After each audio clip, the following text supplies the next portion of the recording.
Saludos, gente buena. Bienvenidos nueva vez a Derecho con Cucharita. Yo soy Daniel Arias. En el día de hoy vamos a hablar sobre la violación de la dignidad, intimidad e integridad física en el registro de persona. Fíjense, especialmente en lo que tiene que ver con los casos de droga. La mayoría de los casos de droga en República Dominicana, no los casos de donde se trafica altos niveles de sustancia controlada, sino en los casos frecuentes, los casos comunes, los del día a día.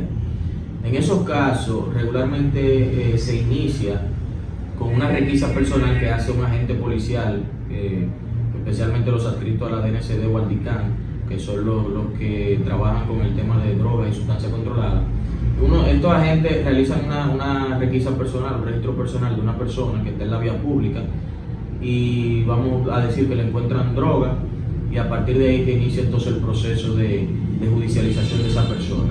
Entonces vamos a hablar sobre esa requisa personal. Ese registro personal es un procedimiento que está establecido en la ley, en el Código Procesal Penal, y tiene algunos requisitos que deben cumplirse para su validez. Entre ellas, por ejemplo, debe de haber una sospecha razonable que motive a la agente policial a requisar a esa persona, porque esa persona, ¿verdad?, tiene un derecho al libre tránsito. Además tiene que hacer una invitación a la persona que muestre lo que tiene en su ropa a partir de esa sospecha.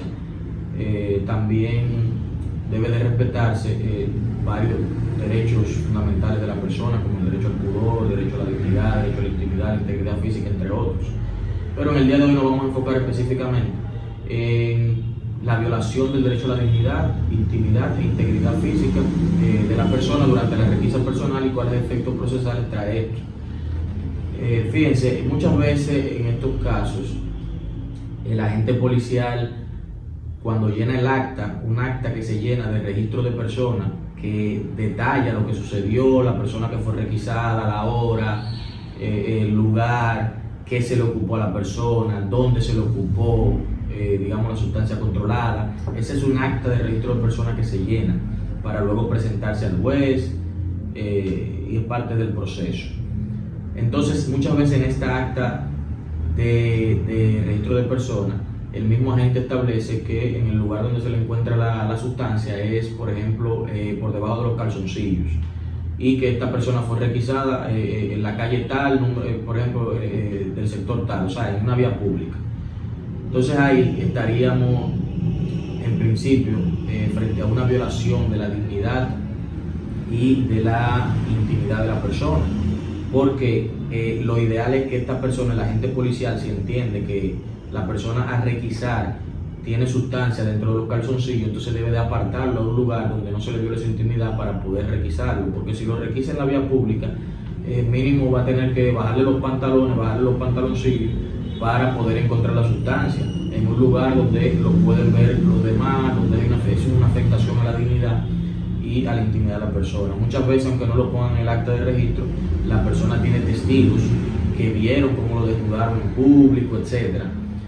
Entonces esto puede dar lugar a ciertas consecuencias jurídicas.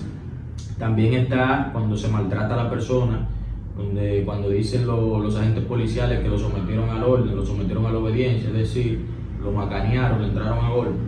Entonces ahí también puede haber una violación de la integridad física si los agentes policiales no prueban que hubo la necesidad de utilizar ese tipo de fuerza para, digamos, arrestar o requisar a la persona.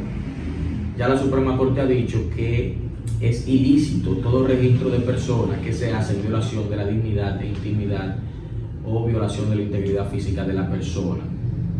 A partir de esa ilicitud, de esa requisa, entonces todas las pruebas que se obtienen a partir de dicha actividad se declaran nulas por efecto de lo que establece el artículo 167, en consonancia con la teoría del proceso penal, que se llama teoría de los frutos del árbol envenenado, lo que significa que toda prueba que es consecuencia de una actividad ilícita se declara nula. En este caso, si el registro de personas se declara ilícito por violación a la dignidad de la persona o por violación a la intimidad o la integridad física, entonces se declararía nula la prueba obtenida, es decir, la sustancia ocupada se declararía nula. Pero también se declararía nulo el certificado de INASIF, que regularmente es parte de este proceso, que es el que, digamos, que certifica que la sustancia ocupada es cocaína o es marihuana o es cualquier otra sustancia controlada. Entonces, cuando se anulan estas pruebas, obviamente que el proceso queda en blanco para la fiscalía, porque no tendría elementos para probar que esta persona tenía ese tipo de sustancia en su poder, en posesión. Así que esto es importantísimo para las personas que tienen un proceso donde se le acusa de posesión de droga, de tráfico, de distribución. Pues si la requisa personal que dio lugar a este proceso fue ilícita, en violación de esos derechos, pues entonces se pueden anular las pruebas y esta persona entonces salir en libertad, dependiendo en el momento procesal que se encuentre, ya sea en la medida de coerción, una audiencia preliminar o juicio. Entonces hay que tomarlo en cuenta para este tipo de casos. Bueno, mi gente, muchas gracias por escucharme hasta el final. Será hasta